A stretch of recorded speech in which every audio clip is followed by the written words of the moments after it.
What cheer, y'all? Welcome back to Right at the Wire. Well, we are going to take a look today at one of my favorite weekends, my favorite race days, and that's the Claiming Crown.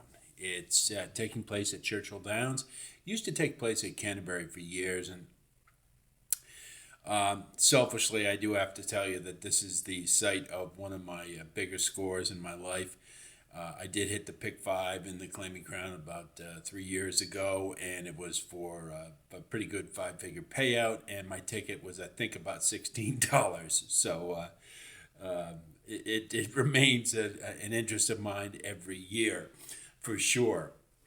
It's comprises races 7 through 11, and the first race we're going to look at is the Claiming Crown Glass Slipper. It's the seventh race on the card. They're all starter allowances to avoid. It is the Claiming Crown, but this way they don't. You can't claim any of the horses. It's sort of the way they deal with it. It's not a stakes race, but it's not a claiming race, so it's an allowance race. It's running a mile for 3-year-olds and up, fillies and mares, and of course at Churchill Downs, this is a one-turn mile. We've got a full field of 14 rather, and I would say that you see quite a few front runners within the group, and really I think the only two that I think are to be considered seriously are Pink Rose and Sadie the Goat. Sadie the Goat's running on a 6-race win streak coming in here. I think both of them are in excellent form. I think both of them are to be taken seriously, and I think either one of them certainly is a win candidate. But here's the issue, is that you've got two horses who want the lead. They're both in great form, and they're both very comparable. So what are we going to do? We're going to try to beat them, obviously, because we can't separate them. If I had to, I would say Pink Rose gets a little bit of an edge to me because I think she can run at a little quicker fractions.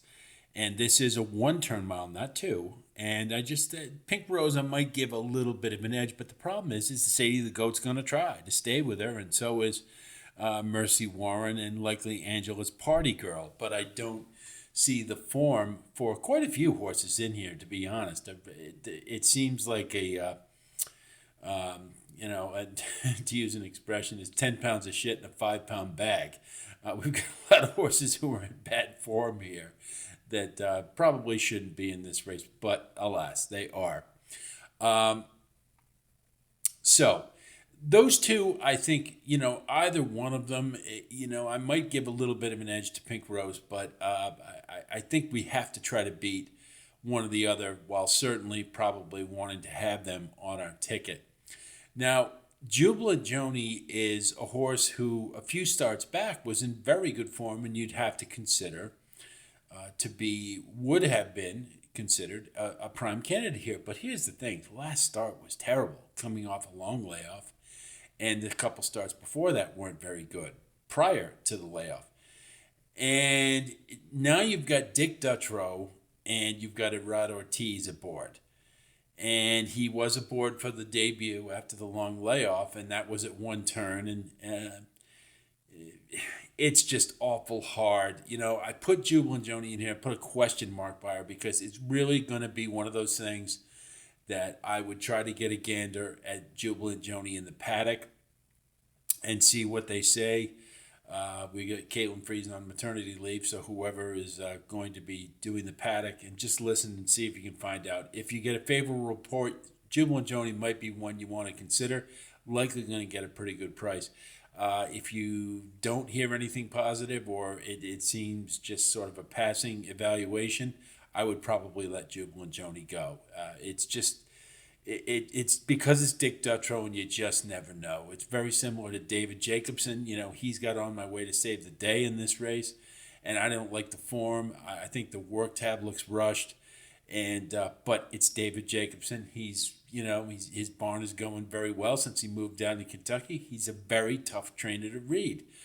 That's another one you probably want to watch in the paddock before the race, but. Right now, I can't go with either of them. I settled on Next Girl. If you go back a couple of starts at a one-turn mile, Next Girl won with pace to run to. and that was the quickest that she had it, and it set things up for her very well. I think she's coming into this race in what I consider to be not the greatest of form, but I think it seems to be ready to rebound. They went out and got Jose Ortiz. That's a pretty good. Pretty good sign. I think that they're expecting things out of this horse. The 11 hole for a late runner isn't going to bother me too much. So I like Next Girl, especially with the two front runners and quite a few who want to be up and around the leaders. So the pace should be favorable for Next Girl. Like a Rolling Stone, for the Bob Dylan fans of us, this is a horse that would hard to believe off, but to left off sentimentally. Probably going to be an underlay because of the name, but I see a horse that I think is rounding back into form, and I think the 1 turn mile just might be a good fit. This horse doesn't win a lot, and I'm not suggesting that we necessarily look at this one to win, but I think it's definitely one you want to think of underneath on your tickets. So I think Next Girl is the one to win. If I would probably think about Pink Rose and or Sadie Goat, the Goat, depending upon your preference. Mine would be a little bit towards Pink Rose. And then as I said, watch Jubilant Joni in the paddock and On My Way to Save the Day too, just because those trainers are awful tricky to read. But I think this is Next Girl's race to win. So let's take a look at the next race in the sequence. Second leg of the Pick 5 is the claiming crowned Canterbury Tom Metzen Memorial. And this is an homage to Canterbury Park up in Minnesota, where the claiming crown used to be run every year. And this is the 8th race. It's a starter allowance, as they all are, $25,000 for 5.5 furlongs on the turf for 3-year-olds and up. Big field, full field of 12. Pretty form-fitting race.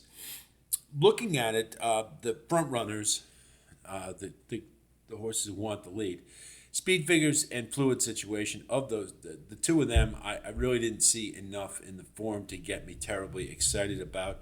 In particular, I thought speed figures was a little light on the speed figures to be competitive here. And fluid situation for Kevin Rice, it's very hard to leave him off, but I just couldn't find anything in the form to get excited about. And I think at 6 years old, fluid situations, best days maybe are behind him. So Frosty View, to me, is the pick to win this race. As mentioned, the other two speeds I don't think are going to give a lot of a hassle. Frosty View is in very good form coming into this race. And I think because if you look at the other runners in this race, most of them come from off the pace a bit and aren't necessarily right up on the leader's throat latch. And that should give a little bit of a cushion to Frosty View, and it may make him very difficult to catch. This is a distance he's comfortable at, he's won at, and some of the other runners have maybe been running in a little longer, so I'm not sure that this is necessarily a custom fit for them, but it may be for Frosty View, and that's enough for me to take him on the top. Now, talking about some other runners to think about. So Sua Summer and Final Verdict basically have the same problem. Neither one of them know how to win. They're both winless this year, and so Sua Summer, you might remember Bill Mott we thought had some promise, and if anybody's going to bring the best out of a horse, it's Bill Mott. Well, it didn't happen, and that has to do, I think, more to the horse obviously than Bill Mott's ability. This horse was claimed for $16,000 and just doesn't win. Probably has the herd mentality. I don't know for that for sure, but I know we had a lot of promise, thought this horse was on the verge, and it never happened. And just seems to continue on with that herd mentality, settling for mine rewards, and probably is going to do so here. So Sua Summer underneath exclusively. Final Verdict, same thing. We keep waiting for this horse to emerge, and it hasn't happened, and hasn't won this year. We've been thinking the first couple, you look and go, oh, he's just so close, and maybe with a better trip. Well, he's just hasn't done it.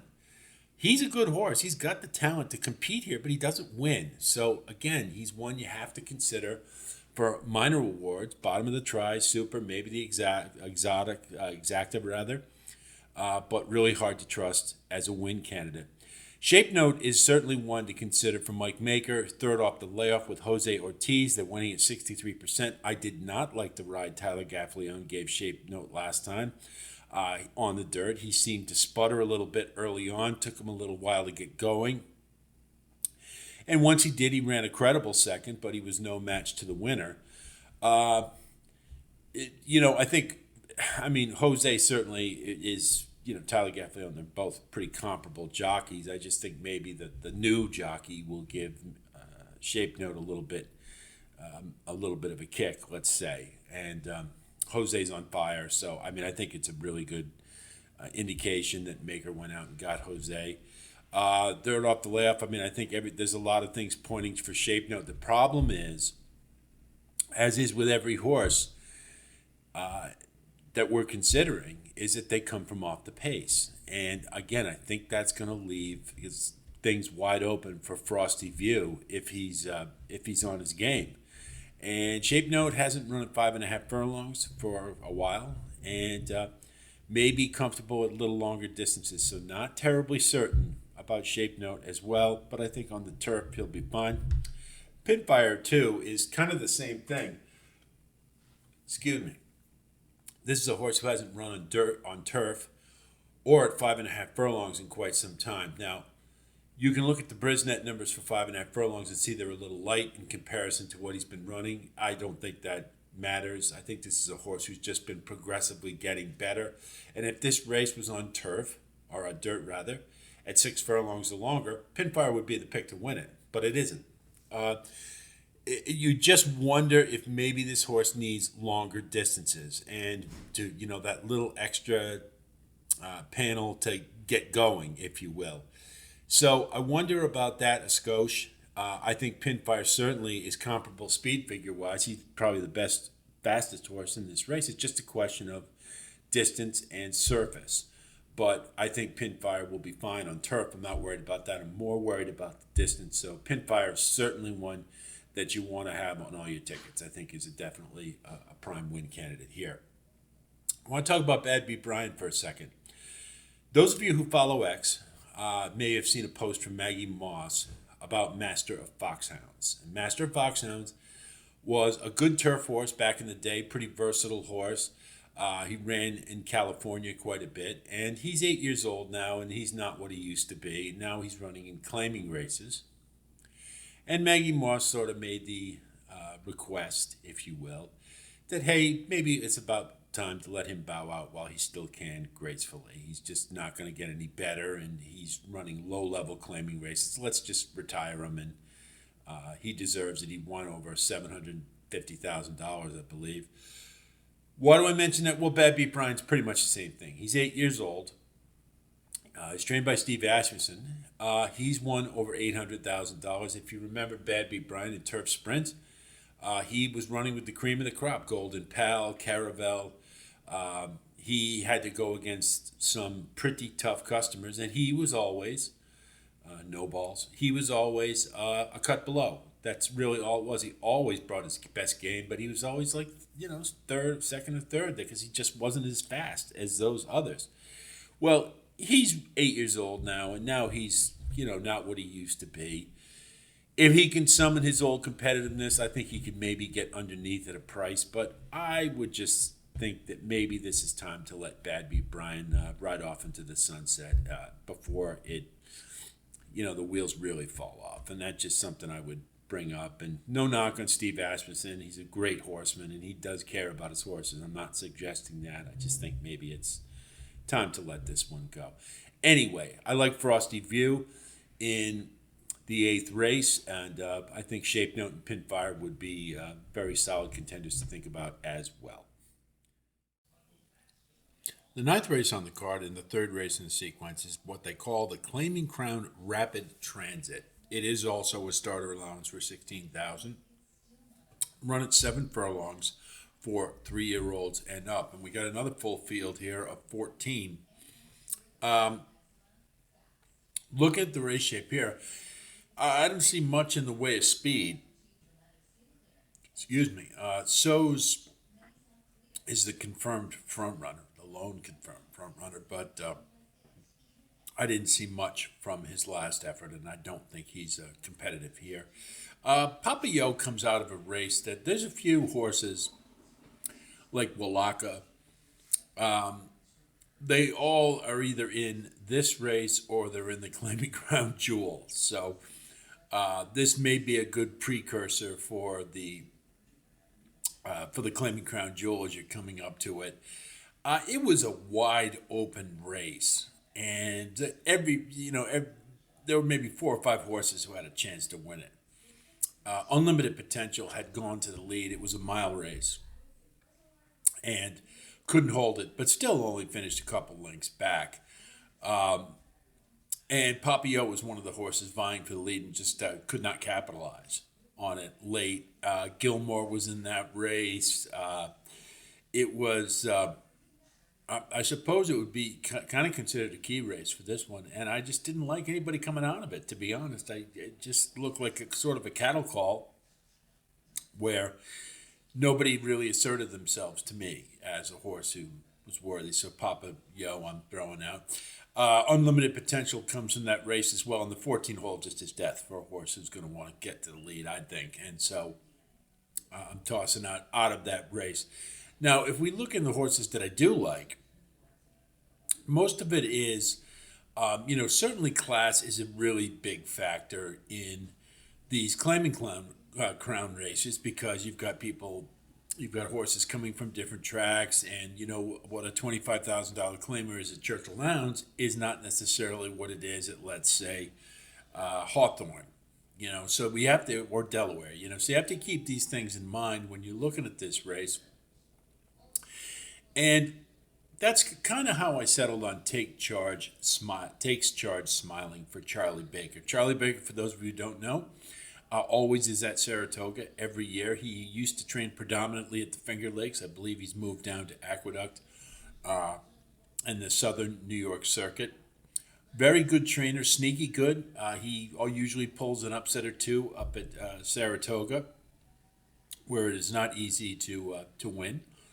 And Takes Charge Smiling is coming into this race, I think, in pretty good form. I will say, what governs my decision more than anything else is that, I don't really like the work tab. It's not steady enough, but Tyler Gaffalione aboard. There's got to be a reason for that. And why would Charlie Baker does not run horses in Kentucky? So him bringing this horse down can only mean one thing, is that he thinks this one is ready. The fact that there's not going to be a lot of pace or a horse that's a threat to wire it puts Takes Charge Smiling from the 8 hole, should be able to get into good position and maybe gets a jump on what are quite a few late runners in this race. So I like Takes Charge Smiling. My Noble Knight for Tommy Amos is another one that looks good. Got Jose Ortiz aboard. That's certainly a good indication. And I did like the way this one ran in the last race, and I just think is in really good form. And second off the layoff, I believe, is a good angle. There's a lot of things to like about My Noble Knight in here, and that would be my close second choice. Now, you guys know, who have watched my posts regularly, know that one of the things I don't like is when you have multiple closers in a race. And I'll just repeat what I always say, is the main thing is, especially when you get a 14-horse field, you've got to work out a trip. It's the horse who gets the trip from the back if a closer is going to win. And there's a lot of things that can happen. And obviously with traffic issues and whatnot, and they've got to sweep way wide, usually, in order to have a chance. So that's why I generally don't like closers. Now, in this race, Gilmore is a horse I've never really been a big fan of. Back when Bob Baffert had him, he was an underachiever, to say the least. And this horse was running for a $20,000 claimer not too far back. So that's kind of what they thought of him. However, he's resurged, and 7 furlongs is a good distance for him. I just don't like the fact that he's been off for a little while. And closers sometimes, off the bench, take a little while to get going. And my prior history with Gilmore, I've just never been the biggest fan of his. So Gilmore, I think, could factor in this race, but I like other closers better. Keen Cat is a very solid horse, and he would be certainly one to seriously consider in this race. But he hasn't raced in a while, and again, takes closers sometimes a little while to get going, and but I think you can use him in the mix potentially, but I think the price is probably going to be a little short for a horse who hasn't run in a while. Nation, I really liked his last effort. I thought it was a good, solid driving effort. I think his S designation perhaps is a little misleading. I don't know that he has to be at the rear. I think he can be more mid pack or perhaps a little closer. He was in the last race. And I like the turn of foot. I think he's coming to this race in good form. The 13 hole is certainly problematic if he wanted to run closer to the pace, which I think he does.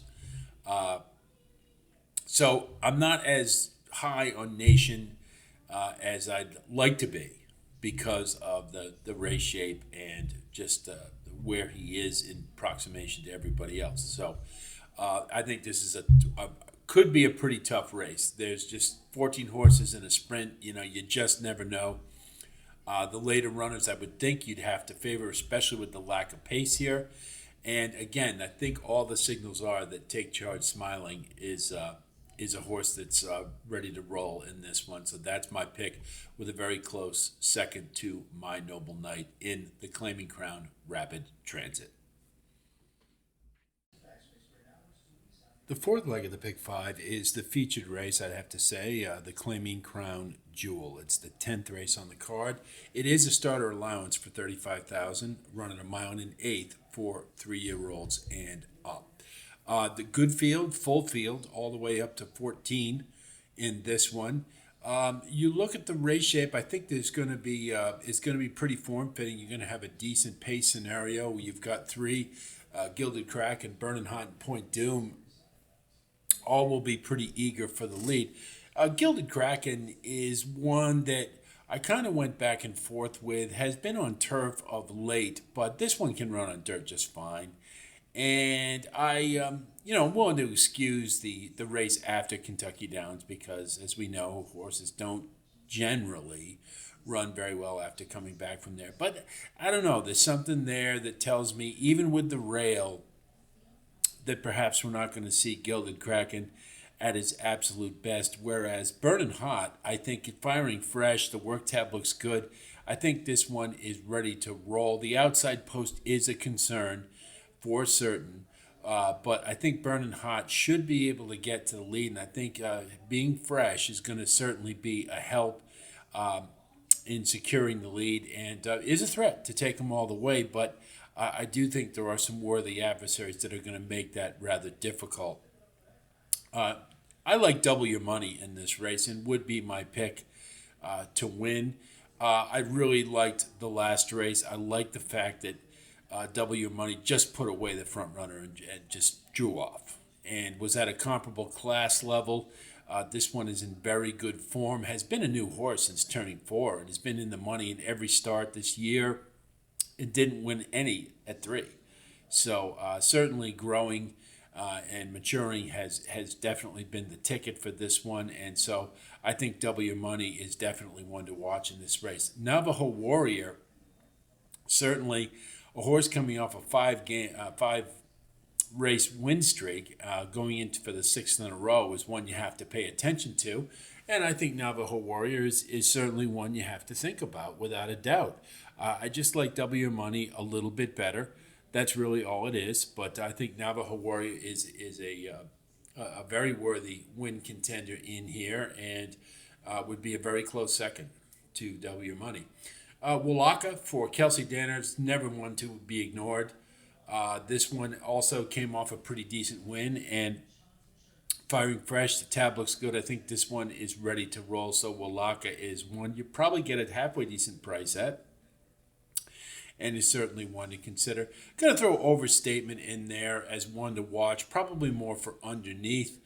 I think is in pretty good form. I'm just worried is not quite at the class level of these others, and that probably coming from off the pace, being a little farther back may be a detriment. I think being closer up, like W Your Money or Navajo Warrior, is probably a better position to be in this race. But overstatement, I think, is one you can think about at the odds.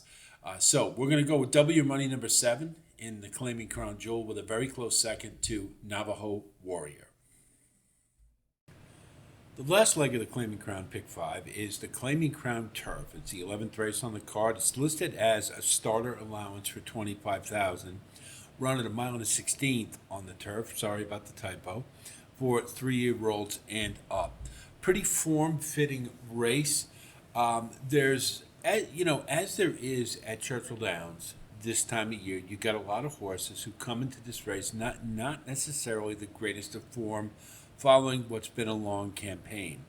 And you look at the race shape here, and the two front runners, Gewürztraminer or Gewürztraminer, or Grounded. I didn't like the work tab for either of them, nor did I like it for Nantasket Beach. It's a sentimental horse for me. It's South Shore of Massachusetts, not far from where I live, but in a nice area if you ever have the chance. But the three of them, I didn't like the tab at all. They just didn't look very good. Nantasket Beach hasn't run since July and doesn't have enough works to tell me that he's going to be ready for this race.